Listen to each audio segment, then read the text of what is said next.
and welcome to episode 104 of Random Encounter, the RPG Fan Podcast. I'm your host, Robert Steinman, Pale Robbie on the boards. Joining me today is Derek Heemsbergen, ladies and gentlemen. Hello, Embryon on the boards, just recovering from a cold and ready to not be sick in bed. I'd rather be playing video games. How do you That describes my whole life, so... So what's the weather like out in Tucson? Because in Philadelphia region, it is cold, and we Right. get a lot of snow. So I was just in Chicago a couple of weeks ago, and that is a godless place, and people should not live there at all, ever, for any reason. So it's like, so after being there, anything else is just wonderful and temperate. So it's been like, it's gotten moderately cold here, and you're gonna probably want to punch me in the face, but it's been like 30s, 40s. Okay, It's kind of cold. Give me a sec. I'm going to go get in my car right now and drive You out. guys, you don't want to know how warm it is in St. Louis. It's nice here. How warm is it? It is in the mid 60s. Yeah, that's good. That is Caitlin Argyros, everybody, making me feel horrible about living in the great Northeast, the land of White Walkers. Link is our on the boards, and hey, we're gonna get cold again at the end of next week, so it's gonna come around. Yeah, it's just cold from Missouri is going to be like, what, 50? It's 77. 30s. Ooh. 30s is, yeah. Mhm. All right, and joining us for his first episode of Random Encounter is Robert Fenner, so we got double the Roberts today. Hey, Townscar Marty on the boards, and thank you very much for having me. No So- problem. It is very, very cold in London at the moment. So one of us, do we go by Rob and Robert or Rob and Bob? We have a lot of different names we can use because Robert is one of those strong-ass names that has many nicknames. We already Let's, have a Bob, though, so. We do have a Bob, so I'll bite the bullet and be the Robert here. Okay, if you don't mind. I'll continue to be Rob, even though I'm All right. old and a teacher and should probably go by Robert. Screw it. You're One of so- you could be Rob, and the other could be Rob64, and if you know where that's from, I love you. I have no idea. like. I'm just immediately Star thinking Fox? Rob the Robot. Yeah, Is it Rob the Robot? Is he he in looks Star like Fox? Rob the Robot. Yeah. Hey. Okay, so we got a lot of stuff to talk about today. I'm on some blood pressure medication. We're definitely going to talk about Darkest Dungeon here in a little bit. But I think first we got to talk about a game that is right now sitting on my desk because Derek made me go out and buy it, and I just haven't had a chance to start it. Let me pick it up here. It's in a big silver case, and I just want to make sure I get the full title here. The Legend of Heroes: Trails of Cold Steel. So you're saying I made you buy it? So you're saying that reviews actually sway people? Your review was positive, and I think you, Steven, and a couple other people on the site were like, it is a JRPG-ass JRPG, and you will like it, Steinman. And I was like, okay, I'm down for a JRPG-ass JRPG. Yeah, that's what it is. Now Are this you is the gonna part where you play talk it? to me about it. No, I guess I could. I mean, it's a game. I like it. It's a good game with beautiful music. You play a role. You No, just, okay. just want to talk about the new Tomb Raider. Shut up. Well, a little bit. Man, the hair in that game looks so good. Oh my Yes, God. yes. Yeah. Oh my God. All right. It doesn't look that good in Trails of Cold Steel, so I'm gonna rate it at like a 1 out of 10 in comparison. No, Trails. So like, I'm just coming down off of the high of having played Trails in the Sky second chapter, and so I wasn't entirely sure if Cold Steel would mesh with me quite the way that Trails in the Sky duology did. Mostly because, like new graphical system, new cast, new setting, and everything. I had heard before the game launched, like early import impressions, were that the customization system was a little bit too simplified. In this one, you have a new sort of like the orbment, which is where you insert your gems that allow you to cast spells and have various stat increases. The orbments are different in this one. Before it was like you kind of slotted in different elemental gems, and depending on the configuration of them, you would unlock different spells. In this one, there are actually gems that just grant you the spells directly, and it doesn't really matter where you slot them in the orbment. Like each character has a different layout, but it doesn't really seem to matter all that much. So it is simplified, but I actually don't think that the game is worse off for it. So overall, like the bottom line that I put in my review is that if you liked the idea behind Trails in the Sky, if you really enjoy the sort of epic world-spanning JRPGs of yesteryear with these really robust casts and these well-realized worlds, but Trails in the Sky is a little bit too dated for you, this is where you want to be. Cold Steel is the game that has It's still in some ways feels like maybe even like a PS2 era JRPG, but it Yeah. has a lot of the modern concessions that bring it into the new era that make it more accessible, that make it less of a like it's less of a slog. It has stuff like you can skip animations, you can fast forward through story stuff, you can fast travel in town by opening a Hmm. menu just like in Persona. And speaking of Persona, it has relationship building elements a la Persona, where you have all these cast members that you can interact with.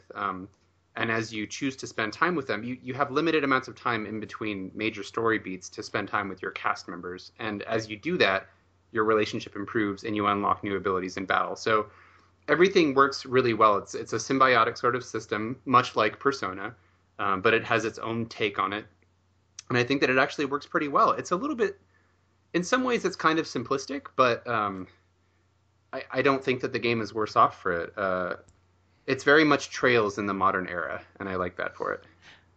All of that stuff is what kind of made me pick it up, Derek, because whenever we tried to play, that little game called Shadow Hearts, which I Oh, want, I've given up.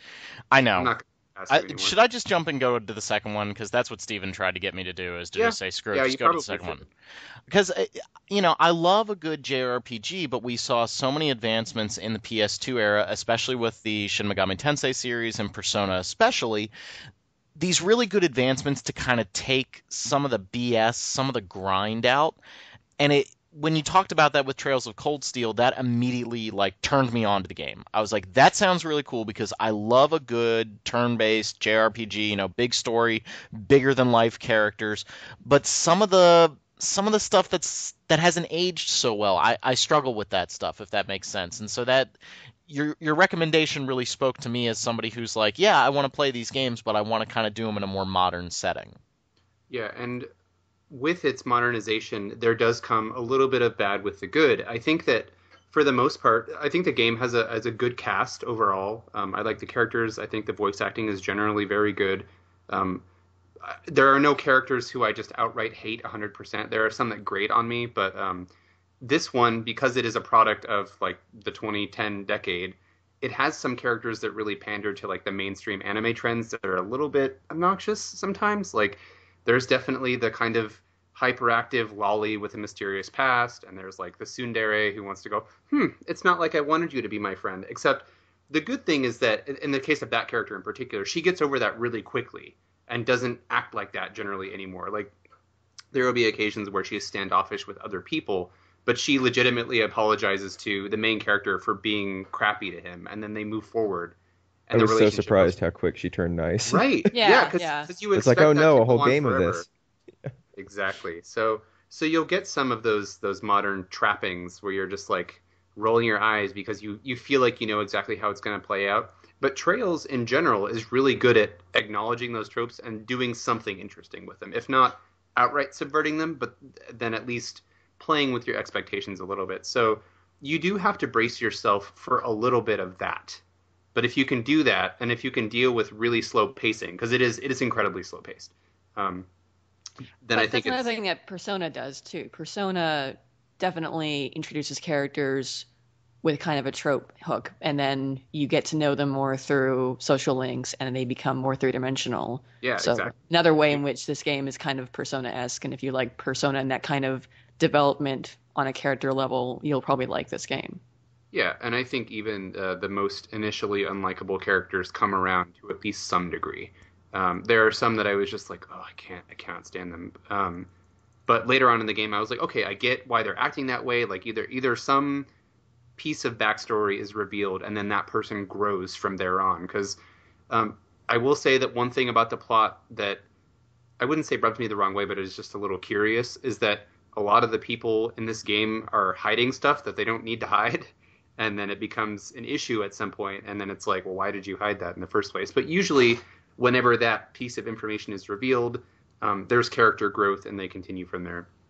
So, what I was saying about the slow pacing is that it does carry that over from Trails in the Sky. Like this is a long game. I think my final save ended up at somewhere like 78 hours, something like that. But I was really taking my time because Falcom is known for having these incredibly dense worlds, that are populated by NPCs that have all these little side stories going on alongside the main story. And so in Trails of Cold Steel, much like in Trails in the Sky, between every major story beat, like I'm talking anytime there's a cutscene, more or less, whatever area they dump you in afterwards, if you talk to every NPC in that area, every single one will have something new to say, possibly several lines of new text to say. Like you have to talk to the NPC a few times to get everything. So if you're really meticulous about doing that, the game is going to, double in length. And I was doing that just because I found myself actually interested in what was going on. However, it's not compulsory, so it's not like the game is forcing you to sit through a lot of dialogue unless you really want to seek it out. But I mean, it just adds so much, I think, to see all these people. And I mean, like not stupid, but like the seemingly pointless side stories that are happening, you'll get payoff from them. You'll be like, okay, so this NPC usually hangs out here because she's in the cooking club, and like, oh, now she's trying to find a boyfriend, or da da da da da. Like, I don't know. Margarita? Yeah, right. Oh my God. That was a really fun little side quest. It was nice to have Vincent get a taste of his own medicine, I must say. And that's one of the cool things that you're talking about is you go back to the school at the start of every chapter and you have free time to explore the school grounds and the town where it's located. And you have all of these little side stories that you won't get unless you talk to people. And they grow and they develop and they, progress over the course of the game. And sometimes there's a side quest that might involve those characters. It was really like with that side quest I mentioned, I knew from the start who it was that was the mysterious admirer because I had been talking to everyone obsessively. Yeah. So I already knew it's her. But it was fun to have that little quest and to see that relationship and that development sort of, put up front. That happened with me several times too. But, go ahead, Robert. I've always thought it's the micro stories that makes Trails really special. Like I really enjoyed watching the sort of failing romance between Alan and Bridget. Yes. Go on each chapter, and that finally ended up culminating in a quest where their feelings kind of started to get resolved for each other. But just, I wasn't even really expecting that. Just, running around each free day that I had and seeing what these two were up to and why they were so stressed out. It's a real joy.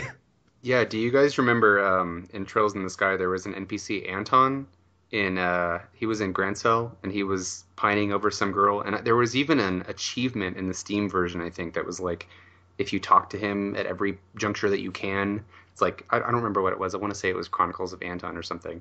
That dude shows up in Trails of Cold Steel in a town and is still complaining about his bad love life. Like, these incredibly tiny connections between the games make this world feel so alive. And it's stuff that you could very easily overlook or even do without. But when you notice it, you're like, oh, I know who that is. Oh, my God. And that's, as you said, Robert, I think that's part of the magic or what makes Trails stand out. Definitely. Another thing I really liked was I was looking in the student handbook at all of your classmates, and I was looking at in particular Vivi and Linda. And I was thinking, oh, look at these two. They've just drawn the exact same person but with different hair. That's really, really lazy. And then you talk to them enough and run around, you find out they're identical twins. It's like, oh, that's really smart. I really like that. Yeah. And then, Vivi is a little prankster. Yeah, they impersonate each other. Yeah. Or Vivi impersonates.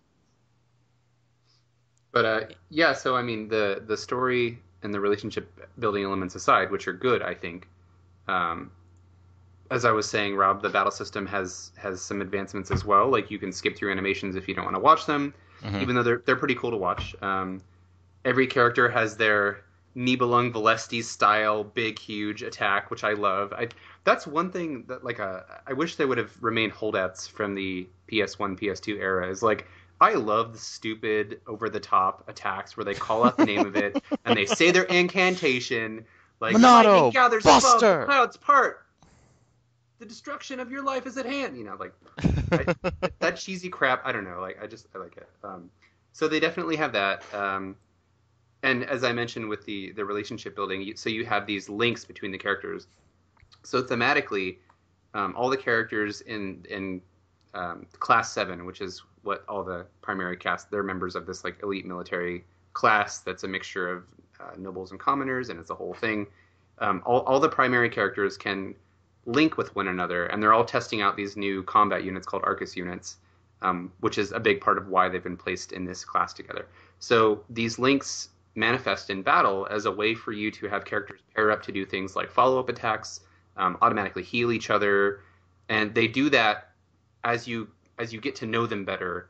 They gain more and more abilities and become stronger. So it pays to not only follow your favorite characters around because you like them as people, but it also gives you advantages in battle. So it's really neat to see that happen, sort of on two fronts, the story front and the mechanical front. And because that doesn't always mesh, I think.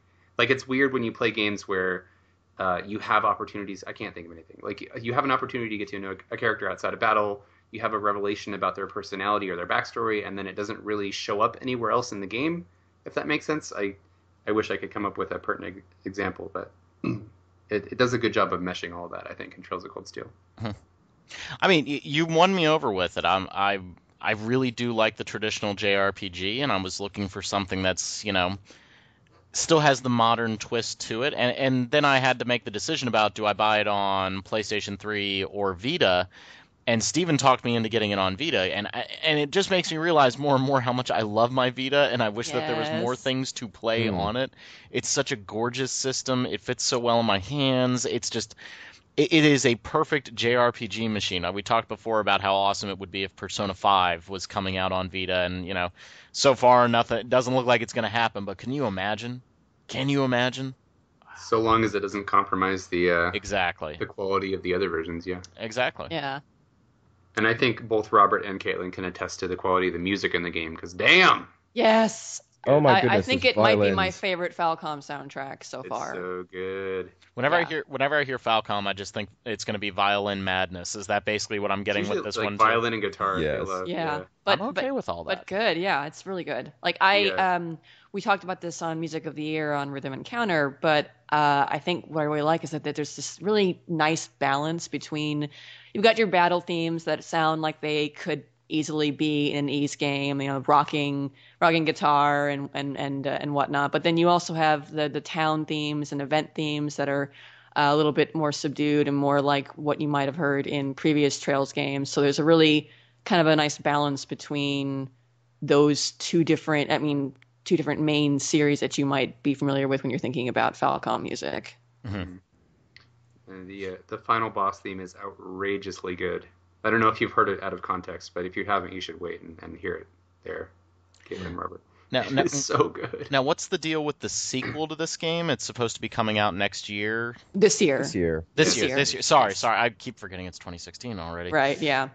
And thank God for that, because it ends on something of a cliffhanger. Mm-hmm. In true Trails fashion. Right, yeah. Yes, I'm dreading that. I honestly think it's even more of a cliffhanger than Trails in the Sky, but... that's what I've heard, too. Yeah, so... and that you're like, what? Seriously? I'm trying to draw out my playthrough as long as possible so that the wait between when I finish Cold Steel 1 and when Cold Steel 2 comes out is as short as possible, because I just know I'm going to freak out when I get to the end of the game. And the sequel does pick up directly where this one leaves off. I don't know if it's like within minutes, but it's pretty much right away. So it is important that you play them both, fairly close to one another, and also that you have to play the first one before playing the second, period. Because you're going to need to know why everything that happened in the first one matters when you get to the second one. Mm-hmm. So yeah, that's going to come out this year, also for PS3 and Vita. And then there is a Trails of Cold Steel 3 that was announced a few months ago for unspecified platforms. Yeah. I'd imagine it. Well, I'm hoping PS4. They might do like PS4, PS3, Vita.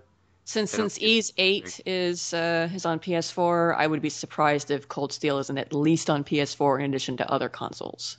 Yeah. Mm-hmm. So there's more to the story. I've tried really hard to not look up anything about Cold Steel 2. So I don't know hard. Yeah, I don't know if it ends on a cliffhanger or anything like that.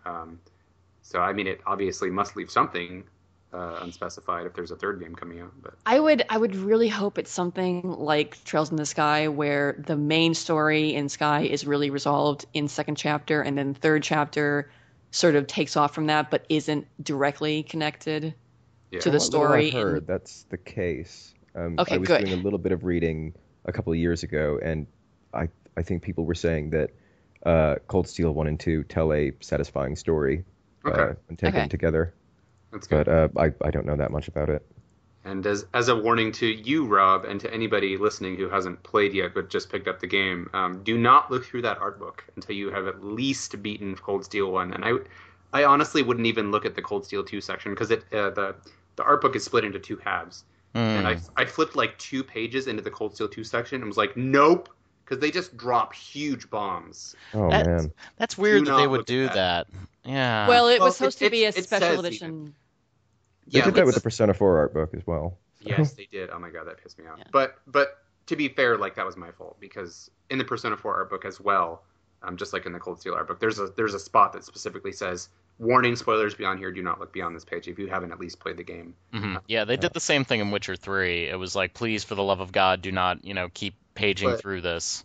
But even so, I still wouldn't. I would advise not looking at that Cold Steel 2 stuff even after you beat Cold Steel 1. Okay. Because it's still like again a couple of pages in, I felt like they were giving away too much about the second game, and I'd rather just experience that all in context. It's amazing. I'm really somebody who doesn't like spoilers. Jackie is the complete opposite. Like, she wants to know everything that's going to happen in everything before we even start watching it. But I also don't get too bent out of shape over spoilers, if that makes sense. I'm kind of like, whatever. If it gets spoiled for me, that's a pain. But I appreciate you kind of looking out for people on that one, Derek, because that's one of those things of like, maybe seal up the art book and just be like, no, seriously, we mean it. Don't look at this. Yeah, that would be a until- good idea. Yeah, for the love of God, don't do it.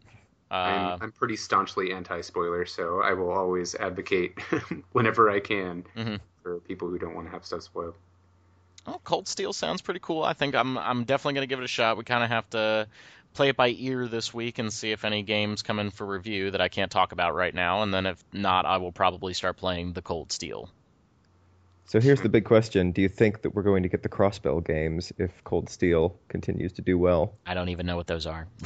Those are Zero no Kiseki and Ao no Kiseki, which take place timeline-wise between Trails in the Sky and Cold Steel. I think some of them take place concurrently or right before Cold Steel. Yeah. So they're games number 4 and 5. So Trails in the Sky is 1, 2, 3. The Crossbell duology is 4, 5, and then Cold Steel is 6, 7, and soon to be 8.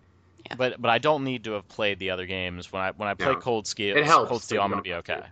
Okay. Yeah, I think It's like Yeah. it's like in Cold Steel there are references and there may be even minor characters that show up from the previous games that you might miss out on, but nothing is like you're not going to be missing out on the story or your characters their development by not having played the previous games. It's like, oh, that You'd guy or squeal oh, at some that thing. cameos. That guy with the things that he does and whatnot. Yeah. Yeah, Okay. and I've heard, I don't know if you guys follow Brittany Avery Hatsu on Twitter. She's the localization, like the production coordinator. She's one of the main people who works on the Kiseki, or worked on Cold Steel, rather. Awesome. I Yeah, love she's her. fantastic, and I've gotten to meet her several times at E3. She's like a super cool person, and she's a huge, huge fan and a huge advocate for the series.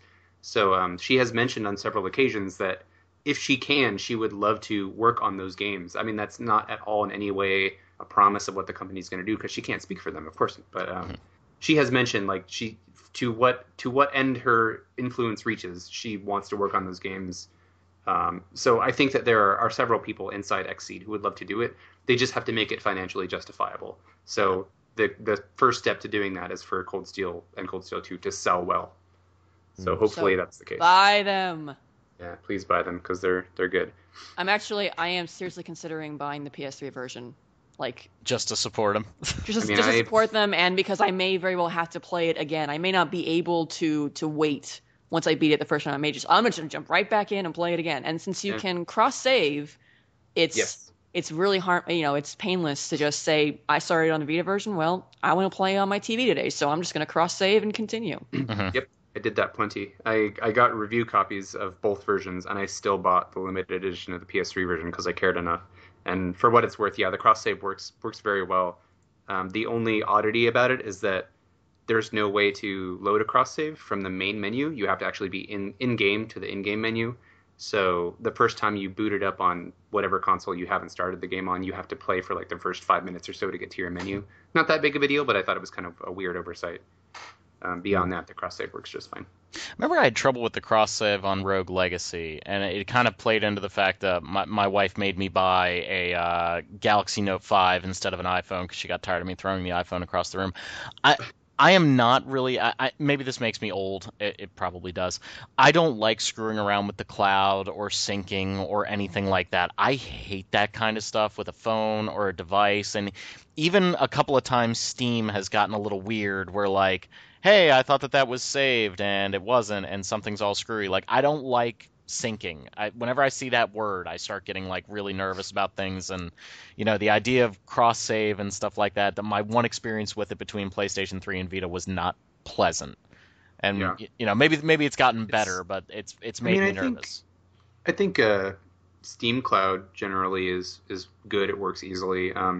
In this case, like with Final Fantasy X 10.2 HD remaster, that is like Trails of Cold Steel in that you have to manually upload and download your saves from the cloud, which is a pain insofar as you need to plan. Like if you want to be able to take it on the go, you can't just spontaneously pick up your Vita and be playing it. You have to remember before you leave the house to download it or whatever. Right. But I mean, it's a minor inconvenience, but it's an option that I appreciate having. Sure. Are we sure that the Vita version of Cold Steel 2 is going to come out in the U.S.? Because I'd be really, Yes. I would be so irritated. Yeah, they confirmed that Okay. both games will be coming out on both systems. So Yep. That was one of those thought processes of like, okay, I better get the one that I want, otherwise I will be a little irritated. And who would have thought that things irritate me, right? No way. Never saw I'm that one come. so shocked. I know, right? I know. Yeah. So I recommend the game very highly. I think Me too. Caitlin, Robert, do you feel the same? Oh God, yeah. Absolutely. I mean, I'm one of those people who was a little bit lukewarm on Trails in the Sky because it was dated. I had a difficulty getting over some of the presentation elements and whatnot, and I absolutely, if you are at all like that, if you tried Trails in the Sky and couldn't really get into it, still definitely give Cold Steel a go. It is very much worth it, and depending on what you didn't quite so much enjoy about Trails in the Sky, if it was the visuals or maybe the battle system was a little bit slow for you, this game addresses a lot of that. It's very much an upgraded and a streamlined, well semi-streamlined Trails experience, but it's still definitely a Trails experience all the way. Yeah. It comes with the RPG fan seal of approval. Yes. If you love a 2005 PS2 JRPG, and who doesn't, it's that, but with modern conveniences, and it's just a joy to play. Yeah. It's good stuff. I'm really glad it came out here. It was looking dicey for a while with Trails. Yeah, it seemed like it wouldn't. Yeah.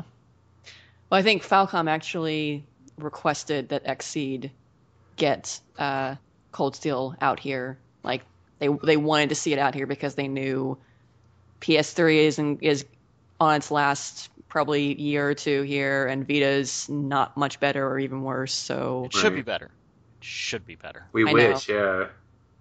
Falcom used to be so insular. It's great living in the future. I love my Vita so much, but at Zero Time Dilemma in the summer, right? Yeah. Yeah. There we go. That's something. Got to stop that brother. Oh God, I'm gonna have to review all that storyline because I forget everything. Yeah, me too.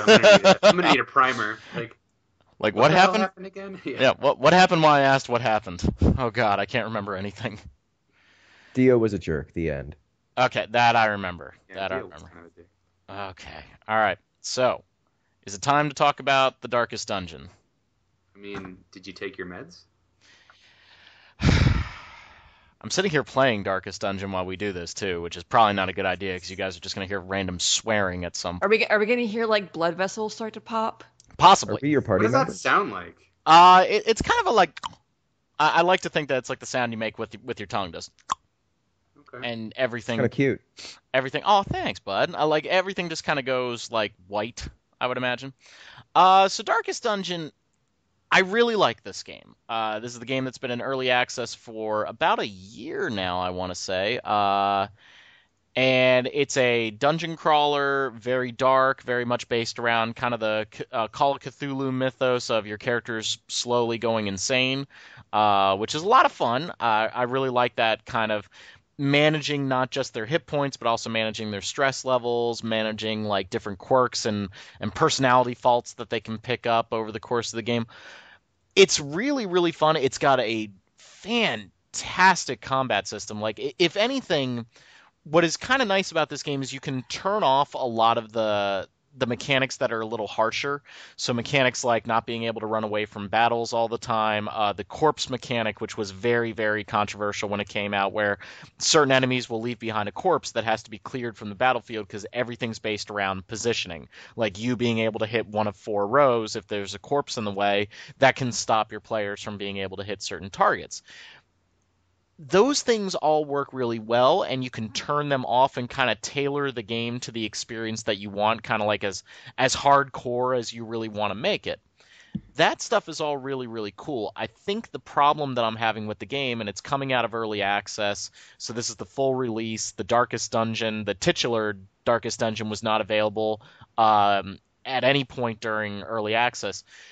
The game has some... I want to be careful here. The game has some mid to late game problems with its progression system. So it starts getting very grindy the further that you get into the game, where, we're talking about a game where there's permadeath, where characters can die very easily, you can make mistakes in combat, and like happened earlier this afternoon, and I think most of the United States heard me, my Plague Doctor got wiped out when just a massive series of unfortunate events took him out. And that's fine. Like I kind of like that hardcore nature of the game, but now with that character being dead, and he was a level 4 character, I believe actually the Plague Doctor is female, but she was actually level 4 at the time. To level up another Plague Doctor is going to take me hours, and I'm going to have. Go ahead. Is there anything in place like Rogue Legacy that gives you benefits sort of that are permanent that you can apply to future characters? There are benefits in the town in that I can make it cost less to upgrade skills, to upgrade equipment. So that kind of decreases the treadmill a little bit. What I'm finding is that it's not enough as I'm moving from the mid game to the late game, where it's like if something goes wrong, all the money I have invested in this character, because you upgrade all of their skills, you upgrade all of their equipment, and this is very much a hardcore role-playing game where if you do not have the level 3 weapons equipped and you go on a level 3 quest, you're going to be in trouble. Like, you're not going to do a whole lot of damage. So the game is really gated around solid RPG mechanics, but the progression is starting to become too much of a grind. And so when you start losing characters, it's a twofold hit of like, I'm really upset that I just lost this character because I had so much invested in him, and I look at the treadmill and I go, I have to get back on the treadmill. This is why I don't do cardio anymore. It's also why I got married, so I don't have to work out anymore. So, well, if she leaves me, that just proves she's shallow. So there you go. Whoa! Holy crap! Just let yourself go. Is she listening, by the way? She doesn't go to the gym either. We have an agreement.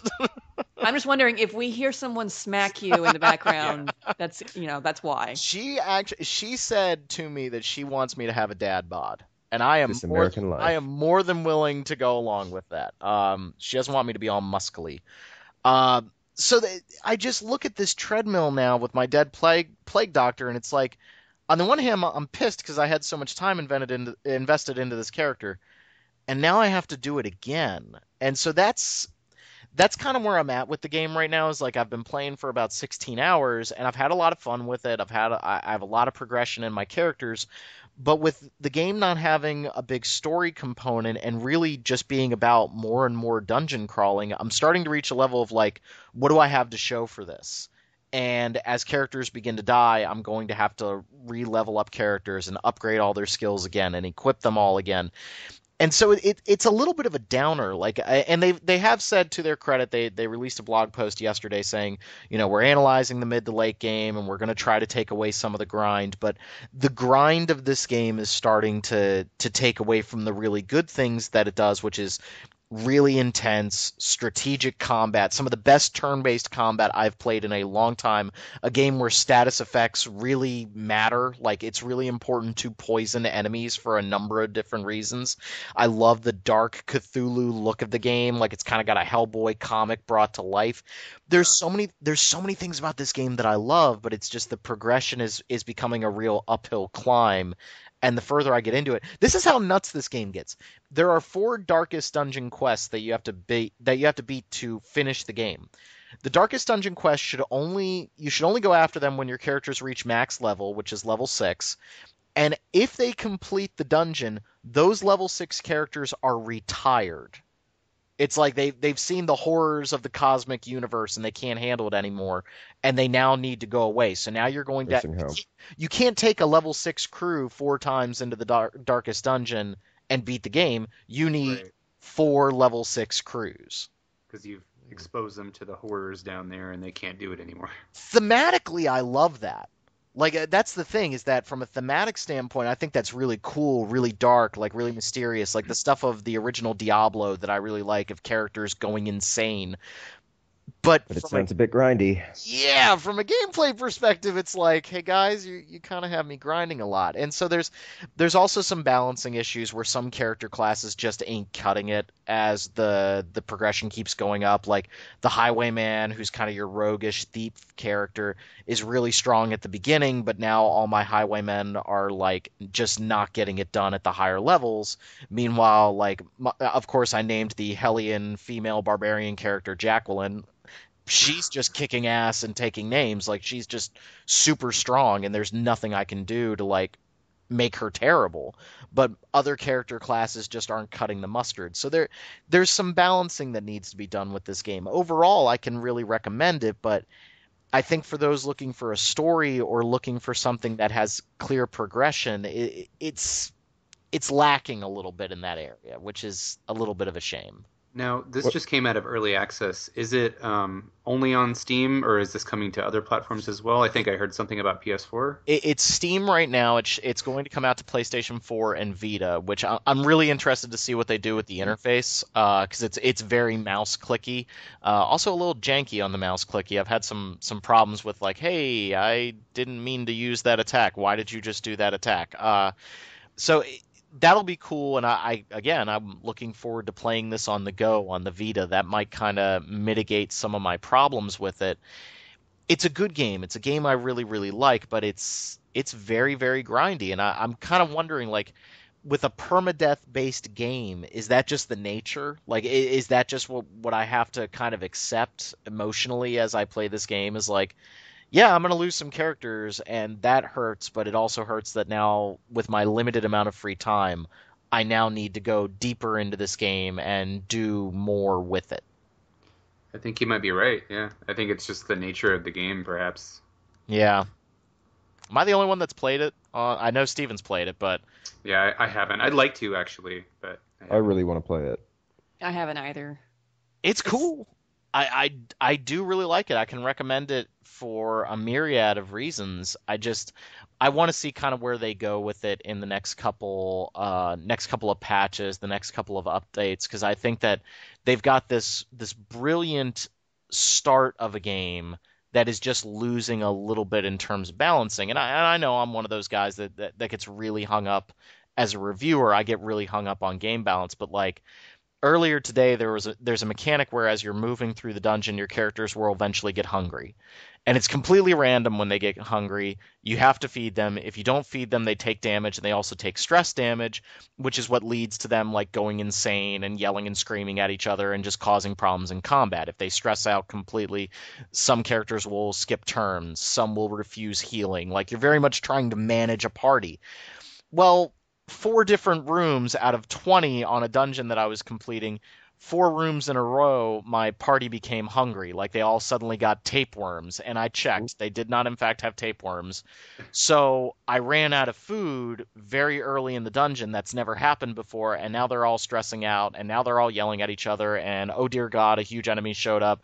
Wow, this character just refused healing at a critical time, and there goes my plague doctor. And it was just like, that's when I kind of screamed and yelled and punched the desk real hard, and my hand really hurts right now.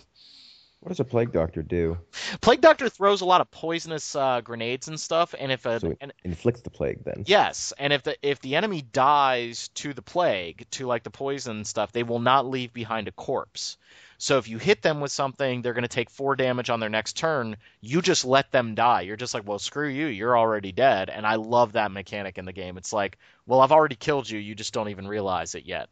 Fist of the North Star. Yeah, exactly. Like, just walk away, watch them explode. Like, I really, really like that about this game. There's so many really positive things to like about it. I hope they can get there in the end with their progression system, because it's kind of a shame right now. It isn't quite where it needs to be. I hear it does some cool things with the narrator. Oh, the narrator is so fantastic. He's just like Good voice? cruel machinations come Wow. into play. Like, just very like. Imagine if the narrator from Bastion and what was the other game? Transistor was good. Hey now, Okay, I thought people liked it. Bastion Bastion's was a was little good. okay. Bastion was okay, but Transistor was a little heavy-handed. yeah, yeah.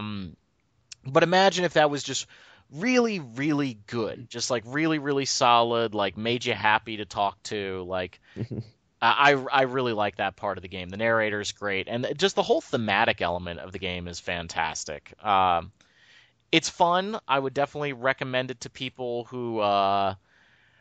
I guess I would recommend it to people if they're looking for something very, very challenging. Don't be afraid to go into the options menu to turn down some of the nastier components of the game that could kind of wig you out. I know a lot of people didn't like the corpses. Just turn them off. And I think that was really awesome of the developers to include that in the game. Is like, okay, we want you to play it this way, but we're not going to push the issue. Like, if it's really that big a deal and you don't want to play the game this way, don't worry about it. And I think that was smart of them to do that. But you could also argue that shows that there's a critical problem in their game. I mean, it's very hard to get a feel for how fans are going to react to that. Yeah. I've heard it described as a roguelike. I mean, are the dungeons random? Or... Yep, dungeons are Okay. completely random, which can lead to, a dungeon where you complete it very quickly because you end up finding the boss right away, or, oh dear God, I've been searching all over this place and tiny little battles have worn me down completely and now I'm going to die. Like, it really is luck of the draw, and that's part of the appeal of the game. There's a constant sense of danger, which is palpable, and it's almost stifling at times. Like, it's just like, oh my God, this continues to spiral out of control and get crazy, and I don't know if we're going to be able to survive this, guys. But again, that's part of the appeal of the game. Like, that's definitely. That's part of the thing that people are either going to love or hate about it. It's cool. It's cool. And I think the $20 price point is pretty palatable. So Yeah, might look into it. that's part of the reason why I can kind of make an easy recommendation on this game. It's like, look, you don't have to kill yourself to try this game. I think it's still going to be $20 for the next week, and then it will go up to 25. So this is kind of their early bird special right now for the game. So you would say that the final release version is better than what you played in early access, what we talked about last time we discussed this when Stephen was here? Definitely. Okay. And thank you, Derek, for bringing that up, because when I first played this game, it was, I don't think brutal, goddamn brutal, F-word hard really describes it. Like, it was just like stomp you in a mud hole, like very much the type of game where you're missing every other turn. It's still hard, but it's much more manageable now, particularly at the early stages. Like, the early part of the game, my characters were dying left and right in early access.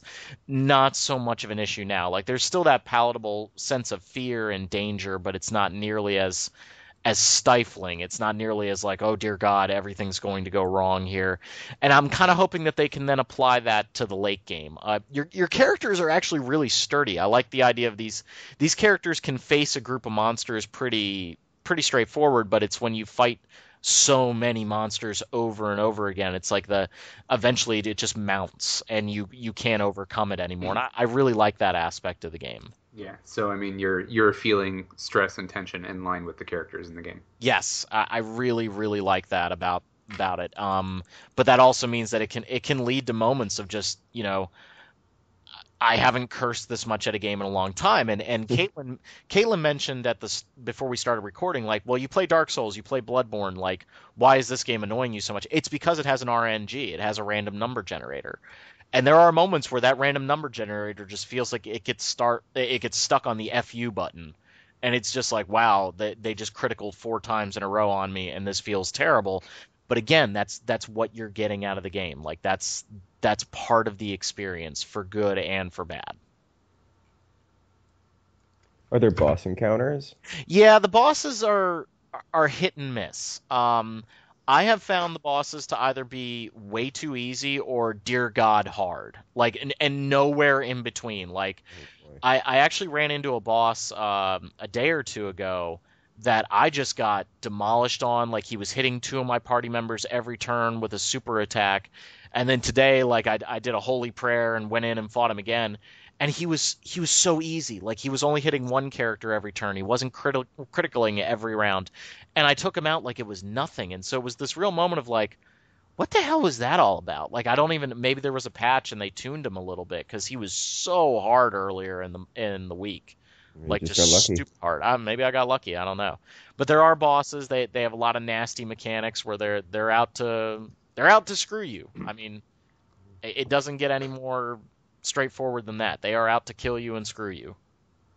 So what are your usual quest objectives? You get to the end of the dungeon, fight the boss, and that's it? Or It's a lot of so the boss dungeons are kind of special dungeons. A lot of it is go through here and check all the rooms in this area, or check 90% of the rooms. There's some that are like you need to clear out certain objectives in the dungeon, like certain idols and things that they want you to investigate. But nothing that's really stand out. Nothing that kind of nothing to write home about in a weird way. And that's kind of part of the problem with the game is like you're doing the same things over and over again, and it starts wearing a little thin. It's like, okay, I've done a lot of these, clearing out these dungeons over and over again, and there isn't a whole lot to the game. It is a traditional dungeon crawler in every sense. Yeah. So you're sort of spurred on by the desire to get stronger, to clear more dungeons, to get better equipment, etc. Right, exactly. Which is fun in its own way. I mean, It what's is. up, Diablo 3? Yeah. It's- Speaking of which, I just started playing Diablo 3 again Oh God, what is wrong with you? Why would you do that? because I hate myself and I hate how little free time I already have. No, it's Isn't that game I was- good? yeah, it's oh my god, it's so night and day. I know we've talked about it way too much on the show, but it's I just picked up Reaper of Souls on PC because I'd been playing the PS4 version, and man, it is so different with seasons and everything. Doesn't even feel like the game as it was at launch. I gotta be careful with that game. Like, I know if I start. It's so easy to get sucked in. Yep. I'll just do 1 rift. Okay, 2 rifts. Okay, okay 3, rifts. 4, Oh 5, my 6, God. 7. Oh dear Oh God. my god. Okay. Yeah. Anyway. It's a good game. It's a good game. Keep playing it. Okay. I will.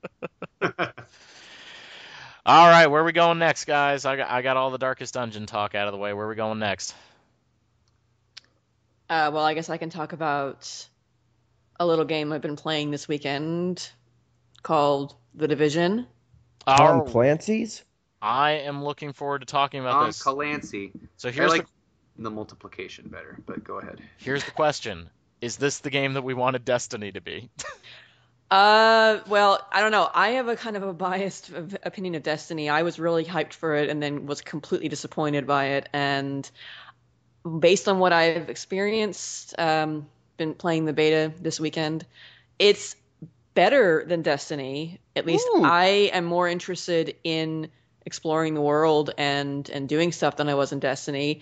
I mean, it's hard to judge because it's a small slice of the game. Mm-hmm. It's a slice of the map. It's only a few story missions and a handful of side quests and secondary objectives that you can do, and of course the PvP enabled Dark Zone area. So we don't know necessarily what the big picture is going to be. I can see some potential in their it having some of the same pitfalls that Destiny has, which is big areas with semi-repetitive activities to do and focusing really on just getting, different colored loot to increase your stats and whatnot.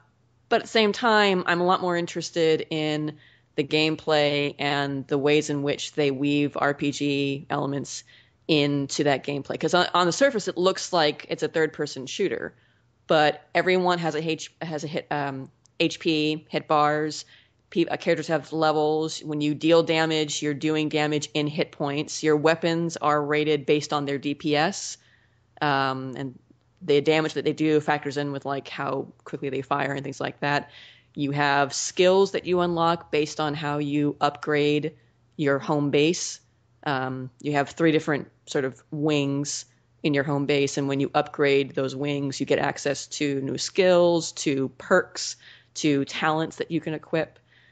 And one of the cool things that the game does that personally I kind of like better than the way Destiny worked it with their secondary skills is your characters have 3 primary skills: firearms, stamina, and electronics. And getting more points in those skills will increase your effectiveness in combat and increase your health and increase the effectiveness of your skills. And the armor that you find in the world will have, like, maybe you'll find a chest piece that increases your firearm stat, or gloves that increase your electronic stat. So you had to be a little strategic in what you're wearing in order to boost those stats. But then the really cool thing is that you'll find weapons that may have talents, which are like, might be a useful skill, like being able to recover a little bit of HP when you kill an enemy, or maybe headshots will do more damage, or killing an enemy will clear any negative effects that you might be under at the time. And sometimes those talents are just open to you from the get-go, but other times, especially with the more rare weapons, you'll have to have a certain rating in each of those 3 basic skill sets in order to use it.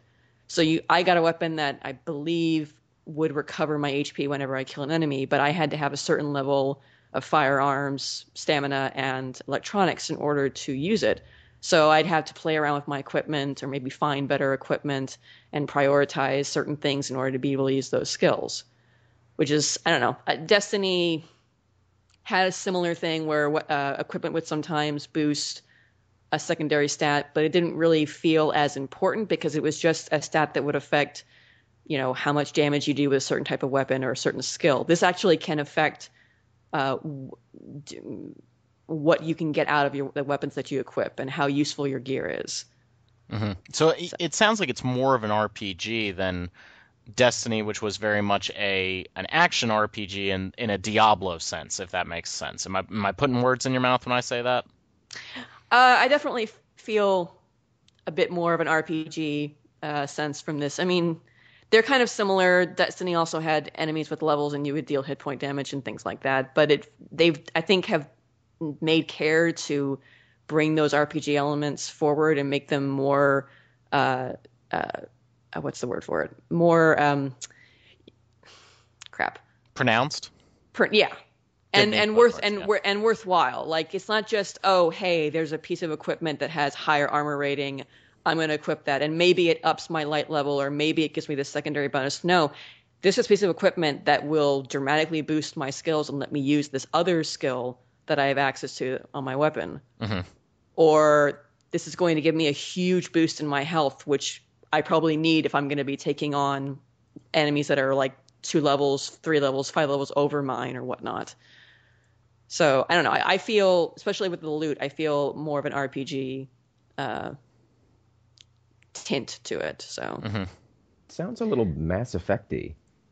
Yeah, I was actually thinking how best to describe like combat and whatnot, and it's got elements of Destiny and Borderlands, sort of with like a third-person cover-based Destiny or Borderlands, but it is kind of similar to Mass Effect in like you run to cover, you pop up, you shoot people, you have skills that you can equip that you can bind to on PS4 into the L1 and R1 buttons and whatnot, and they recharge over time. You use one, you have to wait for it to regen a little bit before you can use it again, which is kind of similar to how you would use your skills in Mass Effect. I don't. It's hard to judge like the story content and how much role playing you can do there. The player character in the beta is mute, and I don't know if they will be voiced. The cutscenes in the beta seem to suggest that they won't be. It's other characters that you meet that will be talking at you and sending you out on missions. And there were only 2 main story missions in the beta, and that was basically setting up your home base, and then you had to go find a doctor to get your medical wing set up. And presumably there'll be other missions to find people for your tech wing and for your security wing, and then to buff up those wings. And their whole goal is to try and take back New York City and find a cure for this deadly virus that's been running rampant and caused the entire city to basically collapse under itself. So we'll have to see how in the full game how much meat there is, because I know big issue I had with Destiny was how anemic the main story was and how brief and just not really well developed, at least in my opinion, it was. So that's one of my concerns. I worry that that might be the same thing here, but it's hard to say. It's really just a small slice of the game, just sort of get you to see how it plays and what the world looks like, and of course for them to work out bugs and stuff. So we will have to see, I guess. But I'm very much, I've liked what I've played. I'm very interested in exploring the full, or as much of New York City as they let you explore. They've already talked about how they're going to later on add on, I think, parts of Brooklyn. So they're already, I think, talking about expanding the map and maybe expanding content. So we'll see how that plays out. Do we think the game's, isn't it supposed to come out in like March or April? It's March 8th is its release date, at least here in North America. Oof. So yeah, we think it's going to come out? I've based on what I've seen, it looks like they still have bugs to work out. I've seen odd things here and there, but it seems relatively stable based on what I've played. So at this point, I want to say that they would not announce like a month beforehand. Mm-hmm. We had to delay it, but we've seen that happen before. Maybe not with as big of an anticipated title as this, but but I would hope that they're still gonna hit that date, because I'm excited. I'm willing to step in and to see how the full experience is based on what I've played. So cool. Yeah, I wonder, because I was also pretty burned by Destiny. So if it comes with your recommendation, I generally trust your taste. So I'll look at it. But don't get cocky. I love the art of Destiny and not much else. Yeah, I mean, I think a lot of the initial concept art for this expansive universe they were creating seemed very intriguing, and then just kind of. I just didn't like the shooting. I really don't know how else to describe it. Like, I have a couple friends who are really big into Destiny, but I played the demo when it did that, automatically downloaded on my PlayStation 4, and I played it, and I gave a big like, really? This is what everybody's losing their mind over. Like, it just, you know how you bounce off a game, and I don't think I bounced off so much as I didn't even touch it. It's just like, what is this? Like, I don't get it. It doesn't feel good. And it gets to that same problem I had with Borderlands, which was I'm just watching health bars go down by shooting enemies, whereas in Diablo I'm throwing spiders at people. Now one of those sounds way cooler than the other, especially if you're afraid of spiders. So I never really liked Borderlands for that reason, but I think Borderlands started to deal with that a little bit with like the Necromancer character class in Borderlands 2. I felt like they were figuring out, hey, why don't we add some kind of different things to this game? Like, why don't we try some things to make it more than just watching a health bar deplete by shooting something over and over again. There's something very unsatisfying to me as a gamer about shooting somebody over and over again and just watching a health bar go down. I didn't. Mass Effect somehow didn't bother me though. Like, Mass Effect felt good, maybe because I always played as a sniper class. But it didn't bother me in that game, but it really started to take everything out of me in Borderlands and Destiny. Yeah, I didn't much like playing a sniper in Borderlands either, but I'm also I don't know. Borderlands was kind of weird for me because the overall style, like the humor and the even kind of the visual style, does not jive with me at all. But I Mhm. kind of really liked the game anyway. I got kind of bored of the second one, but I'm still. I was hoping that Destiny would be the game to fill like the niche that I was hoping Borderlands was going to fill, but it didn't. So that's why I have some hope now for the Division. What happened, Caitlin? Sorry. You got bored by Borderlands 2? Yeah, I mean, Ah. I don't Kind of think in the it's same bad. category, yeah. I don't think it's bad. It just doesn't really mesh with my tastes, with my aesthetics, I guess. Hmm. Yeah, And I I don't think tried it's fun. I tried to do Borderlands and I just couldn't get into it. It just didn't gel with me. I appreciated what it was trying to do, but it just wasn't my sort of thing. Well, I can understand that. I very much love Borderlands 2. I didn't really care for Borderlands 1 though, so I can understand kind of it not jiving with people. Hmm. So the Division is going to be the Destiny that we always wanted, or we didn't realize we always wanted. I certainly hope so. At the very least, it's hard to see how it's going to be I'm going to say it's as bad as Destiny Man, was. I remember the last time I tried to say a game was bad on this podcast, and I just got raked across the coals for it, and everyone was like, "No, you're not giving it a fair chance." And here comes Caitlin. She just drops. Caitlin, you win. I am prepared to receive hate mail. Bring it on. I'm not changing my opinion about that game. I'm sorry. I'm with you. I didn't like Destiny either, but the Division looks cool. God, when was the first time we saw that game? I feel like it was ages ago. It was several E3s ago, wasn't it? Several sounds about right. I think. And I know Gosh. of course people are already talking about, "Oh, it's been downgraded and this does Oh, not look at all for God's like the sake. original." It still looks, if anyone's worried, it looks good to me. Like I can see how maybe they had to tone things down a little bit in terms You of were gonna like say downgrading, weren't you? I was trying to find You, another word. I you felt mean, it. You felt it. You felt everybody get angry with you. it looks plenty pretty to I think me. it looks great. Like, I've seen videos that have tried to explain how it looks like they have maybe removed stuff from the streets in order to keep it, smooth and whatnot. But it still looks convincing as this is New York City on Black Friday, weekend of Black Friday, and stuff has gone down and people just panicked, and you can totally see that. I mean, the art design is, I think, really good. They obviously couldn't, recreate New York exactly because of, having trademarks and things like that. But it felt to me like I was in New York, and I just happened to be in New York City a month or so ago. So I have a recent experience of the city. So, mhm. but it looks good. The weather effects, there's dynamic weather that gets involved and can affect what you can see and how well you can fight too, because you might have dense fog coming in. You might have a blizzard coming in that will really reduce how far you can see and how well you can aim at people. So that's a really cool feature to have. When I left the game yesterday, it was clear, but when I loaded up, there was a blizzard.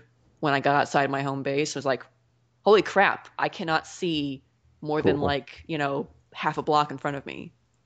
That sounds cool. Yeah. That sounds brilliant. So I'm on board. I'm there's some things I'm a little bit concerned about, but I'm still on board. Does it feel like the Ubisoft open world game du jour?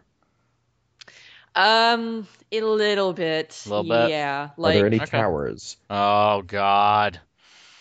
not yet. I have not found that, or the Assassin's Creed. Go find I was gonna say, little. how many gritty, hard edge butterflies are there for you to find?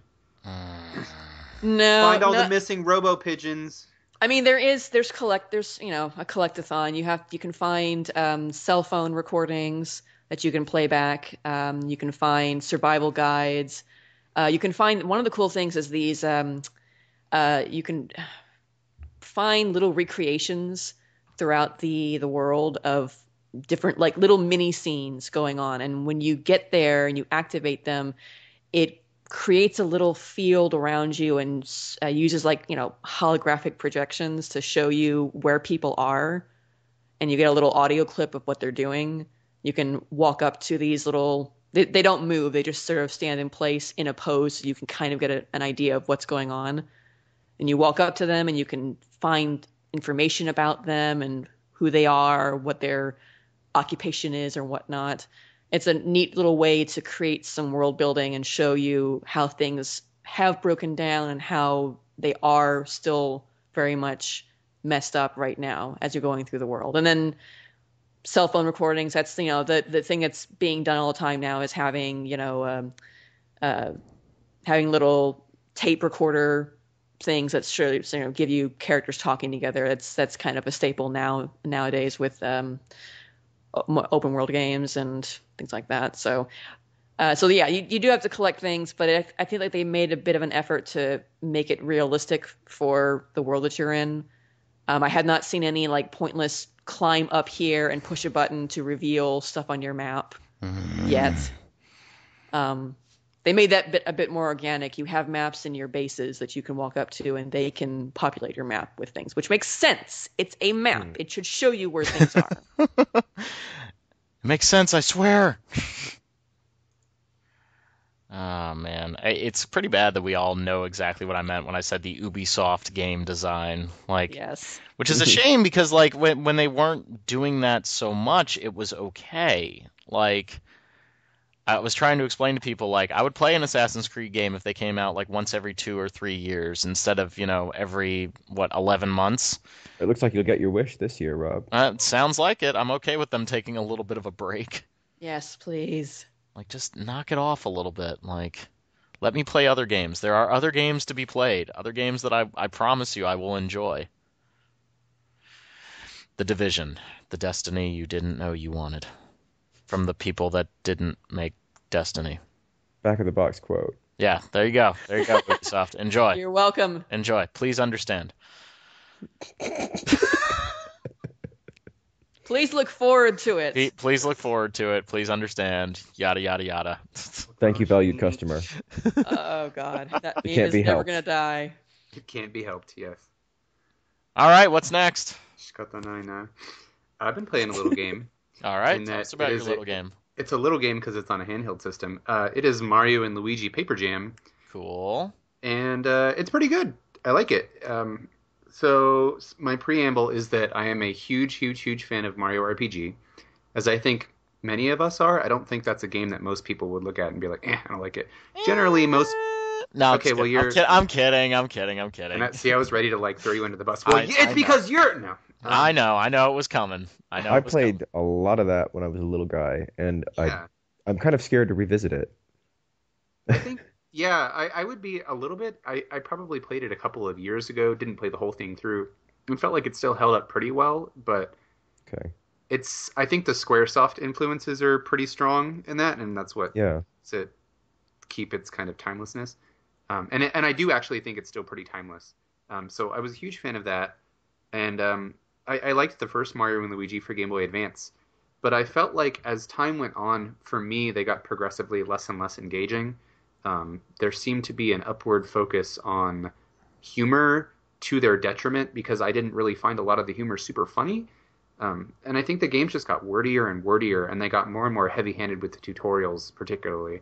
So, as like recently as Dream Team, the most recent Mario and Luigi game, I just kind of wasn't taken with it.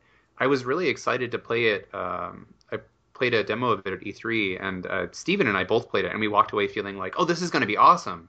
And then when the game came out, it just was so, like, it was so dense with text that wasn't worth reading, which is kind of a scathing way to put it. But if you're going to make a lot of jokes, like I don't know, humor is, of course, subjective. And there were some lines that I thought were pretty amusing, but I just didn't really care about all of the humor, and I wanted to just play the game. I wanted to experience the battle system. I wanted to explore, but they kept throwing tutorial after tutorial at me, and I found it very tiresome, exhausting even. So it was with some trepidation that I checked out Mario and Luigi Paper Jam. Oh, and by the way, I did not like Sticker Star either. I That was hated awful. Yeah, I hated that there were no standard attacks that weren't basically consumable items. That was just so frustrating and Was stifling. Tucker the one person on the site that liked that Yeah, game? he liked Okay. it. Okay. I hated that there was no story and no characters.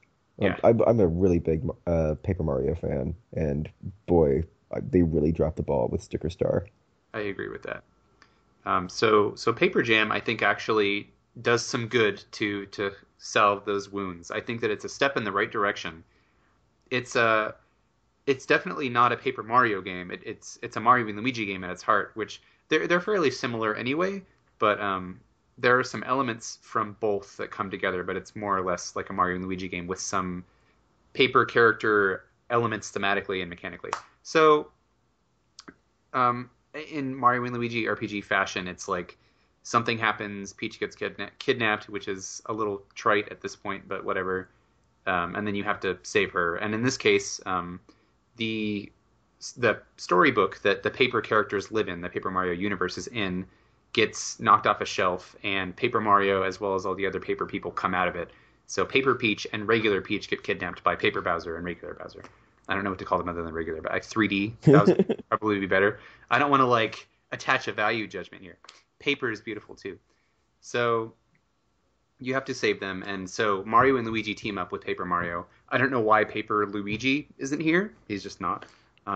The year of Nor- Luigi is over, Derek. Didn't you know? Because he Yeah. talks. Poor Luigi. People are already like, this is the worst thing about that game is no Paper Luigi. So we've got three silent protagonists, and Paper Luigi, he always talks. He's very wordy, isn't he? Yeah, I So guess. it'd be a bit weird if he was hanging out with just everybody just making noises at him. Well, then maybe Not- he could he's be not- the voice of reason, or like the person who's like, "What's wrong with you all?" I think I'd like that. Yeah, that would be good. But so you have the three of them. You have Mario, Luigi, and Paper Mario, and it's much the same format as the previous Mario and Luigi games. Turn-based battles with timing elements, which I really really like. That's my favorite part of the game is the battle system and how all of the different attacks have their own unique um, timing, their own rhythm for the attacks. The animations are fantastic. They're so vibrant and so like because even the 3D characters are rendered more or less in kind of like a really smooth pixel art style, and there's just so much detail in them. It's so vibrant. Everything is really alive, and you get a lot of what's the word I'm looking for? Well, because visual storytelling is a thing, so I think that I get more out of just watching things happen visually than I get out of the talking in this game, which is also okay. But uh, it's a joy to look at, and it's really fun to play. This one actually feels a little bit more challenging to me than the last couple have. There have been a couple of bosses where I've died, shocker. Whereas in previous games, I just felt like it was you couldn't really lose unless you were just awful, awful, awful at reading cues from enemies. Um, but the biggest improvement I would say is that Nintendo acknowledged, or I guess the developer is it Intelligent Systems? No, it's It's who is Alpha Dream. Alpha Dream. Thank you. I would not have remembered that. They took feedback from players, and they've, much like Trails of Cold Steel, actually, they have done a lot to reduce the amount of tutorials and unnecessary wading through dense text. And again, this is coming from a person who loves to read. So you can fast forward through stuff. Once again, you can hold the R button, just like in Trails of Cold Steel. And anytime there is a tutorial, they say, "Do you want the tutorial?" And if you say no, they don't give it to you anyway, which is a crucial difference because Dream Team would be like, "Are you sure? I feel like you're rusty. Here's the tutorial." Like, seriously? So The illusion of choice. I know I hate that. So this one does away with that, and just generally feels speedier. There's still a lot of talking, but I think this is really solid. I'm about 7.5, 8 hours into it. I think I'm about the halfway point through the game because these generally aren't that long. But it's continued to introduce new abilities at a satisfying pace. There's an amiibo functionality where you can tap amiibos to it and get special cards based on the amiibo. They give you effects in battle. They're totally not necessary, but it's kind of a fun addition. The only element of the game that I would say I outright don't care for is there are paper craft battles, which is in line with the paper theme. There are sections of the game where your characters will ride on a giant paper craft Mario or Luigi or whatever. There are several. And then you have to fight other papercraft enemies. But all it amounts to is you have you have a semi overhead perspective, more like a behind the back perspective, and it's all rendered in 3D, and you're in this field, and all you have to do is ram into enemies and then toss your papercraft at them, and it feels super clunky and kind of without strategy. All you have to do really is you wait for an enemy to start an attack. They'll have an exclamation point over their head, and then you dash into them, and it knocks them off balance, and you can hit them. I've done 2 of the papercraft battles now. I assume there are probably going to be at least a few more because they punctuate major story moments. But they just feel kind of boring and really drawn out. Like they really wanted to justify the existence of the papercraft models, so they made this whole mode around it that's just kind of there. The regular battle system is far more engaging, and I really like that each of the individual special attacks that you get are more or less their own mini game. Like the first one that you get has Mario, Luigi, and Paper Mario all playing tennis. Well, it's called a trio racket. So you're all hitting, like you have to time your button presses and hit balls up against this wall where all the enemies are plastered on. That you turn them to paper, plaster them on the wall, and then you hit them with the ball from this tennis racket. And it's cool. It's like playing Mario Tennis more or less, except you're doing damage in an RPG when you do it. And every attack has its own special thing like that. So there's a lot of variety in combat, and I think that's its biggest strength, other than the accessibility kind of things, like being able to speed it up. So I think this is good. I think it's a step in the right direction for the Mario and Luigi series, and there are also rumors swirling around that there's a Paper Mario in development for the Wii U. So, or I'm sorry, no, it is the Wii U. I was going to say the NX, but I think it's actually the Wii U. Oh, I was going to make the very cynical argument. Well, when you say Wii U, you mean it's coming out on the NX. It may very well, but I think Miyamoto keeps his mitts off it. Yeah, the new Paper Mario was supposed to be developed by Intelligent Systems, not Alpha Dreams. So I was going to say that maybe they can take cues from Paper Jam, but I don't know how much crossover there is in the dev teams for those two. But anyway, yeah, if you had any concerns about where the Mario and Luigi series was heading post, I don't know, I think a lot of people like Bowser's Inside Story. And the reception for these games tends to be like pretty positive overall.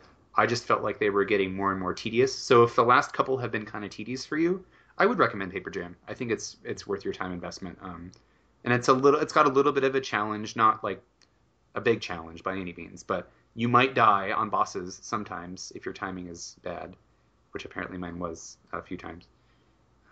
But yeah, it's fun. I'm surprised that it's taken up as much of my time as it has, because I also picked up Final Fantasy Explorers and have been playing that multiplayer with some friends. But I still found myself being like, okay, I'm gonna take a break from this, guys. I want to go play Mario and Luigi. So it comes with my recommendation. I'm not reviewing the game. I would probably put it somewhere in like the 8 out of 10 range, something like that. You've done a good job at selling it to me. I mean, the last one of those games I played was Bowser's Inside Story, and I found that very, as you said, very wordy, and it felt like everything just took forever, and it didn't really keep my interest. But this looks really interesting to me, and hearing you talk about it just really makes me want to pick it up. Yeah, I'd recommend it. I think it's better than Bowser's Inside Story, for sure, as far as I'm concerned. But yeah. Would it be a good entry point if you haven't played previous Mario and Luigi games? Yeah, they're all more or less totally unconnected. As long as you're familiar with the premise of Mario, like Mario lives in the Mushroom Kingdom. Who isn't? Spoilers! So, yeah, that's all you need to know. And then, I mean, Rob, they make references like... Spoiler, Mario's a plumber. What? They'll say things like, oh, Bowser's going to kidnap Peach again. And there's one character, Starlo, who's kind of like the sidekick character for the Mario and Luigi series, who's there, and they don't explain him being there, but whatever. Is Mario going to get cake again, as I make the air quotes, for whatever reason cake?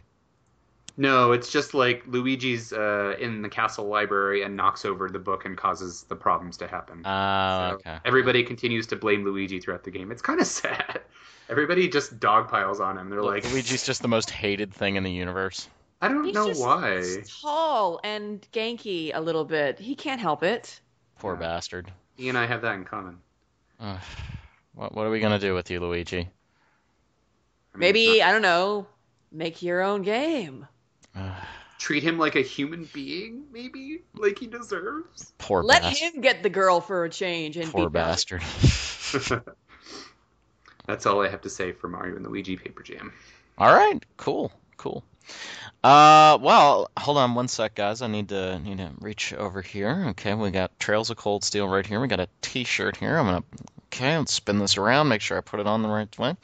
All right, let's put this T-shirt on, and this is my patented Rob was wrong T-shirt, and I actually wear it very happy. Very happy. We got some information about Fire Emblem Fates this week, straight from Nintendo. No more sifting through internet forums too much to figure out about mistranslations and stuff. So Derek, you understand this thing a hell of a lot better than I do, and you were 100% right on this. Talk to us about what is and is not being changed about Fire Emblem Fates as I sit here wearing my Rob was wrong T-shirt. Right. So in the Japanese version of Fire Emblem Fire Emblem Fates, as it's called in Western territories, there was a storyline, or like a sub-storyline with one of the characters, Soleil is her name. And in the Japanese version, she gets really nervous around girls, and I don't know the really precise details, but I think it's like the idea is that she's a lesbian and she's attracted to girls, and so when she's around girls, she fumbles in battle, or she has issues.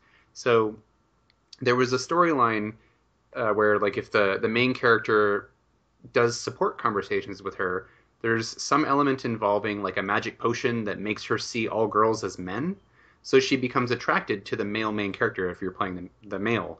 And then I don't remember if the conversation culminates in like a full-on romance between the two, but the There's a marriage. implication Yeah, is it a marriage? Yeah. Okay, so or an S rank rather, whatever. Okay, so the implication there, which I understand that it's a little bit of a stretch, and especially when this is being taken out of context because it's embedded in like a Japanese context as well. But the implication there was like basically you're drugging her to convert her from being a lesbian to being straight or being interested in men or whatever the case may be. So for the North American version, Nintendo they're going to rewrite that storyline to remove any references to like converting her attraction to women to an attraction for men. So that's the extent of the detail that we have about that. But people are crying foul and saying like, "Oh my God, censorship! I can't believe that you're rewriting this game because we can't handle it." Like I think that it's important to realize in localization that things do need to be recontextualized when they're being translated for a Western audience, and that doesn't mean necessarily like this is different from like censoring. I don't know. I guess in some ways it's not different from censoring physicality, like we had the talk about the Xenoblade thing. But in the context of Western society, I think it's a little bit less permissible for us to have a storyline that involves something that could be interpreted as like gay conversion, because that's not. I mean, it's just not really okay as a thing. And there may be some way in Japan to contextualize that as like, because I was talking about this with somebody, and they were saying like, oh, that made me immediately think of like Tanuki, who could in Japanese mythology, they could change gender to woo people and sort of trick them like that. So I wonder if maybe there's some element of that involved. And I think that the Western audience obviously lacks that context, so they can't quite make that connection. So if people are seeing that here in the West, we're just seeing it as like, oh, that's kind of weird. He like drugged her to make her like guys. Does that make sense? So there was a lot of controversy over that because it's questionable in general, particularly so when it's being brought over to Europe and the Americas. So Nintendo made the executive decision to rewrite that in some way. We don't know the full extent of it because the game's not out yet. A very reasonable decision from my perspective. I would 100% agree. And it's one of those things where, again, people start really going censorship crazy here. On the one hand, I get where they're coming from because they want they're like literalists. Like they want literally what was seen in Japan, they want over here. But there are one-to-one translation is the most boring thing. It is. I would agree, and this is something that again is a little bit of a. It's more taboo. Is it fair to say that this is more of a taboo issue in America than it is in Japan, and maybe that's why it's being recontextualized? I mean, it's being probably analyzed a little bit. homosexuality is not taken seriously in Japan. It's usually a punchline. Right. And you know, I don't think it's a bad thing for them to say, "Hey, we're bringing this to another country. Maybe we should change this around a little bit." Like, I don't think that's Oh, necessarily a maybe. bad thing. But Yeah, Definitely. some people seem to be having and an issue with it. and a really big problem I think when it comes to these censorship debates is that people want to paint everything in really broad strokes and say like all censorship is bad no matter what. And I mean I'm not pro censorship by any means. Like I don't think things should be censored needlessly, but I think that you have to take it on a case by case basis, and I mean that may seem kind of like scary and slippery slopey to say, but I think that you have to look at something like when they're translating this, they're making a conscious decision to do it, and I think I said something along these lines the last time we had a similar discussion, but it's not like this is existing in a vacuum where like people are going to see it and not be able to place it in any kind of current movement in like I'm going to use the dirty word, the social justice movement, Hmm.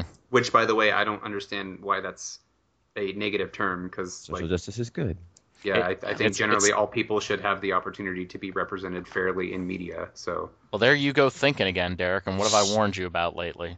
yeah, I'm not, It's like how feminism became a bad word, and that doesn't make any sense either. You By know, people who don't know what that word actually means. Yeah. I know. I think both are negative reactions to subsets of those groups that are either don't hold the same views as, general or other sects, or are really, really, really super uh, angry and aggressive about it. Mhm. I think yeah, when people talk about social justice, the term is social justice warrior. It's those kind of people who, are constantly harping on every little itty bitty thing that they perceive as an affront based on like the gender movement, or the gender sexual orientation movement or whatever, and that can grate on people, and it can be like, it's like, take a break, relax. yeah, Mhm. And same thing with feminism. I think people have a negative opinion, or those people that do have a negative opinion of feminism, it's not all feminism, or even the most active or well-known branches of feminism. It might be, for me, it's radical feminist. I think a lot of people get a negative opinion of Mhm. feminism in general because of radical feminism. Mhm. And it's right. hard to say that's just one side, one group, possibly even one person's opinion. That's not all of us. Right. It's what's amazing to me is that you have this massive pushback in culture right now of like, hey, there's a couple idiots at a Donald Trump rally, for example. We don't want to be lumped in with those idiots. Well, yes, and so also feminists, myself included, do not want to be grouped in with some people that are maybe kind of a little bit angrier and maybe kind of screwing up the talk a little bit. Again, there who would have thought there's nuance here? You know what I mean? Like, and so the people that are crying foul about the censorship in Fire Emblem, for example, I don't think they're all the people that are like, oh man, I want to make sure the petting mini game is still in the game. You know, I don't want to lump all those people in. I think some people genuinely don't want the work to be altered. And so I'm trying to listen to their side of the argument. Yeah. I don't necessarily agree with them, but I'm trying to listen to their I side of the argument. I understand that sentiment definitely. I don't think that things should be media works, art, anything should be hacked to pieces haphazardly for no reason, but I don't think that there's like some insidious evil agenda behind something like this case, Hmm. particularly. It's like Exactly. they are doing what is culturally and socially appropriate for today, which Hmm. is to not make gay romance a joke or something that can be changed at will. Because they still include a gay pairing and a lesbian pairing in these games. Hmm. You know, they're still there. I mean, I was going to say unaltered. I don't know how they're being written in English, but like they're there. So it's not like they are excising the ability to have a gay romance where it was already present in the Japanese version. Hmm. They're changing sort of like a weird gray area, side situation that may have really gotten under some people's skin. And then, of course, the opponents will cry out and say, like, maybe they should grow thicker skin and etc. But I just think that this It's is easy to say that when you're not the one who of feels course, that right. way. I Yeah. think this is a deliberate edit that is being done. I think for a good reason, and I think that the edit is being done in good faith and will make the game, for what it's worth, like a little bit less creepy. Hmm. Speaking of creepy, they also are removing the petting minigame, which Yes. basically let you use the touchscreen to rub your preferred partner and to essentially get them all hot and bothered. Rub their face. So, And okay. yeah, So this one, my feelings are a little bit different on. So my personal feelings are that doesn't really have any place in Fire Emblem. I no. think that Fire Emblem as a series is with Awakening started moving a little bit closer to, as I mentioned earlier on the podcast, like that sort of mainstream anime tropiness that I find a little bit irksome. I don't like universally hate everything that's made in anime today. I just think that there are some like kind of problematic trends that exist. So I think that this minigame doesn't really have a place in Fire Emblem personally, and I don't like it. But I also think that is actually it's actually removing something from the game mechanically that I don't know how important it is, but I can see justification for people being upset over this because it's like, okay, you're actually taking out part of the game. You know, it's not like editing text. It's like this is a mode or a feature that's no longer in the game. Do I like it? Would I have supported it? I mean, no. Am I okay with it being gone? Yeah. But I can kind of understand a little bit more where I people mean, it's more silly and frivolous, even though it's creepy, as opposed to the sort of reaction that I would have towards this gay conversion that they've taken out. This is something that I would, I wouldn't want to take part in, but I would roll my eyes at rather than be, kind of shocked or upset over. I don't know. I feel like it obviously is not as risque as those games that have you sensually rubbing a scantily clad girl to get her, but it is similar enough to that it makes me squick a little bit. The one thing, though, that I will, I guess, miss is that not the petting itself, but afterwards you would have a conversation with the character using their sort of really cool 2D esque. With the portraits? Yeah, the portraits. It's not like, instead of the static picture that you have when you're doing normal supports, they're actually animated and move around. And some of them, it's still like, oh, you touched me in that way. But the rest of it is like a conversation about the relationship. And it's rather lengthy for some of those characters. And that would be kind of a shame to miss, to have that extra conversation with your preferred, your partner, your husband, your wife, whatnot. Yeah. So I don't know if there's a way for them to have that still be there without the mechanics of the petting game, but the rest of it, I'm like, yeah, I would feel really weird doing this, and it's like this kind of thing. Do you want someone else to see you doing this? Definitely not. Yeah, I wouldn't want, especially, oh God, I would not want my parents to see me doing this. To be fair, I play all these lots games of on the bus. we do behind closed doors that we don't want other people seeing us do. So, I mean, like, I get what you mean, but I don't think that's like an end-all justification for it. I guess I kind of see it both ways on it. And I'm not saying that to be all like, oh, I'm super enlightened on this and I can see multiple views. That's not the argument I'm making. It's like, yeah, I want it to be the thing that they intended, but at the same time, I do kind of find it a little creepy. Like it's skeeving me out a little bit. These, like I said, these edits are so case by case, and I don't like it when people just say like, oh, no censorship ever, or, and again, I'm not saying that censorship is okay. I'm saying that people use the word censorship to mean like, please give me the creepy lolly stuff, and I don't really think that's appropriate generally. I mean, pedophilia is not okay, guys. I mean, besides being illegal, it's just not okay. But it was in the game, Derek. It should maintain. I mean, and I'm thinking it's not about censorship because the people who made the game are taking it out. Right. So I'm thinking about like the Bravely Default costume thing where they had the revealing costumes that they changed to just have a little bit more covering, but were still otherwise in the game, and people were losing their damn minds about it. Like they're underage. I mean, I don't really know how else I can frame that. It's like that's just kind of creepy. Please stop wanting to look at underage children like naked. Don't do that, please. Please? That there are laws against it. Stabler and Benson will show up. It will get awkward. You don't want that. Yeah. So now for fans that maybe didn't listen to a podcast a little bit ago, the reason why I'm wearing the Rob was wrong T-shirt is because I was being very indignant and said, well, they're going to cut out all the gay stuff. They're going to cut out the gay romance options, and it doesn't seem to be the case. Now, there is a little bit of confusion now because a couple websites are now saying that the petting minigame is in, despite a Kotaku story that said that it was out. So I feel like we're almost back to square one, where it was like, okay, we know what Fire Emblem Fates is, then we don't know what it is, then we do know what it is, and now we're back to like, well, what the hell's going on with this game right now? Like it's almost frustrating in a way. Like I just want to play the game at this point. We'll all find out in Just 2 weeks. play the game. Play the game, Reggie. But like I don't quite understand why this is becoming like such a big deal. Like Yeah. this has become the like poster child. Like, can you imagine how bad it's going to get if they take the cross dressing out of Final Fantasy VII? Like they're why has this become such an important thing?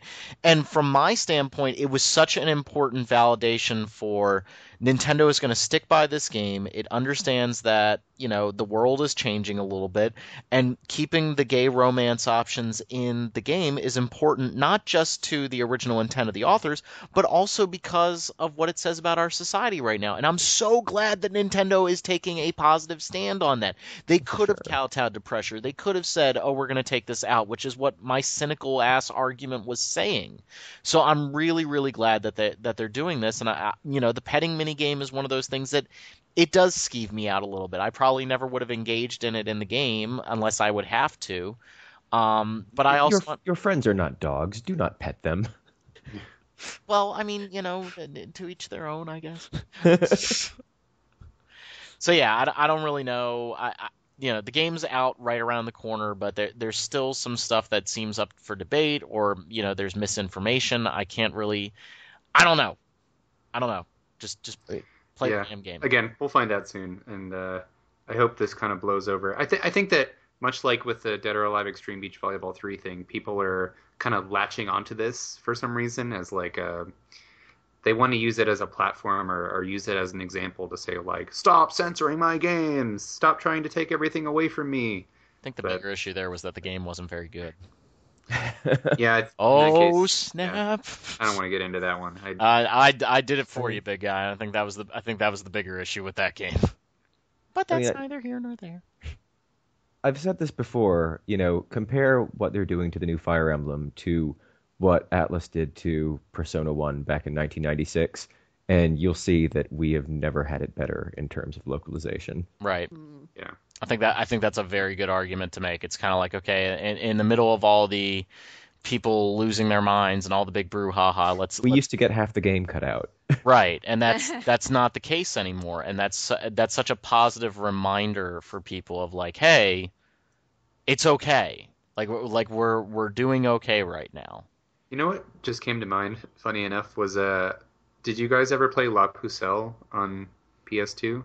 I did, yeah. Yeah, strategy RPG by Bonichi. Yeah, it's definitely a game about nuns who hunt demons, and they removed religious references from that game. That seems to be a problem. Like one of the main guys had a gun shaped like a cross that they made into a regular gun. Like, how you gonna have a game about religion? Is he? I just so yeah, I think if you want to look at some really serious cuts and censorship, you can go back a decade and still find stuff worse than anything that's happening today. Mm-hmm. It's like the religious imagery being taken out of Dragon Quest, Dragon Warrior in America, and Castlevania. And Earthbound, they took the crosses off the churches. Mm-hmm. So, I think we're okay. Yeah. Are we going to be okay? I think we're going to be okay. I don't know. That petting mini game brings so much to the table. It's okay. And this is an issue on which I'm not afraid to speak my mind in disagreement. And that's okay. But... And again, there's nuances. I guess the only thing that I would do is the same thing that I do with my students, which is don't let the really rowdy voices on either side kind of sway. For sure. Sway you to thinking that that's the way the other side always thinks. Like, you know, I'm a pretty token liberal, a social liberal. Like, I get that, but you can have really great conversations with people that don't always agree with you on everything, as long as you're respectful with each other and kind of like figure out where they're coming from. So when I tried to listen to some of the people complaining about the petting minigame being taken out, I was like, okay, what is the real issue here? And for some people, they want to pet the pretty anime people, and that's fine. There are websites for that. I am not judging anyone, but I think for other people there is a level of like making sure that the intent of the developers is there, and I can understand that. I get it. Yep. Well, I think that about does it for the podcast. Is everybody okay? Everybody good? And nobody's angry at each other? No. And how? Oh, I love a you good show. guys. It was a good show. I did the right thing, and I took like a 2-hour break from Darkest Dungeon and just played some really easy missions while we were recording, instead of trying to fight a boss that made me. You ever just scream so loud that you get a headache? Jesus Christ. Anybody ever do that? Is that just me? I think that might be you. That can't be healthy, right? Like that's one of those like, man, Yeah, I don't think so. You shouldn't do that anymore, I Rob. don't get that, man. No.